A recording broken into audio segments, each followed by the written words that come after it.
Energy fest 2025 উপলক্ষে সাতক্ষীরার নবায়নযোগ্য জ্বালানির ব্যবহার বৃদ্ধি, ন্যায়সঙ্গত জ্বালানি রূপান্তর এবং জলবায়ু সংকট মোকাবেলায় সচেতনমূলক র্যালি অনুষ্ঠিত হয়েছে। সোমবার সকাল 10টায় নিউ মার্কেট মোড় থেকে এই র্যালিটি শুরু হয়ে শহরের প্রধান সড়ক প্রদক্ষিণ করে। র্যালির শুভ উদ্বোধন ঘোষণা করেন পরিবেশ অধিদপ্তরের সহকারী পরিচালক সরদার শরীফুল ইসলাম। এতে আরও উপস্থিত ছিলেন প্রফেসর মোজাম্মেল হক, সুন্দরবন ফাউন্ডেশনের নির্বাহী পরিচালক শেখ আফজাল হোসেন, আনজির হোসেন, সাতক্ষীরা জেলা বধির কল্যাণ সংঘের সাধারণ সম্পাদক মোহাম্মদ আলমগীর হোসেন, ইউথ লিডার হৃদয় মণ্ডল, কাজল আক্তার, ফাতেমা সাথী সহ অন্যান্যরা।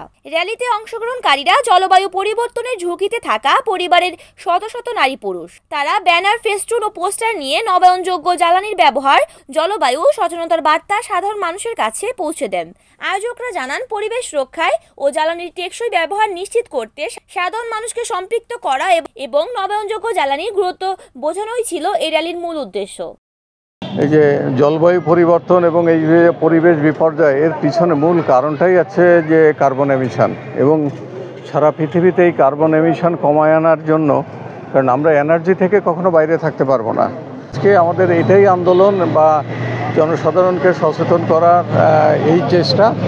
সুন্দরবন ফাউন্ডেশন যে কার্যক্রম শুরু করেছে, চলমান কার্যক্রম, এটাকে ছোট করে দেখার কোনো সুযোগ নেই।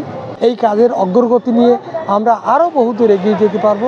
আমরা রিনিউয়েবল এনার্জি, টেকসই নবায়নযোগ্য জ্বালানি নিয়ে যে জেটনেট বিডির যে কার্যক্রম এবং আমরা যে প্রচারণা শুরু করেছি, নবায়নযোগ্য জ্বালানি যেন বিনিয়োগ বৃদ্ধি করে এবং জীবাশ্ম জ্বালানির বিনিয়োগ যেন কম করে। কারণ আমরা জানি জীবাশ্ম জ্বালানি শেষ হয়ে গেলে কিন্তু আমাদের এই যে জলবায়ু পরিবর্তন ক্ষতি হচ্ছে। জীবাশ্ম জ্বালানি অতিমাত্রায় গাছ কেটে যে বিদ্যুৎ উৎপাদন, কয়লা তৈরি হচ্ছে, এর জন্য কিন্তু আমাদেরই জলবায়ু পরিবর্তন হচ্ছে। এই যে হঠাৎ গরম এখনই হলো মেঘ করেছে, এটা হলো কিন্তু জলবায়ু পরিবর্তনের একটা পার্ট।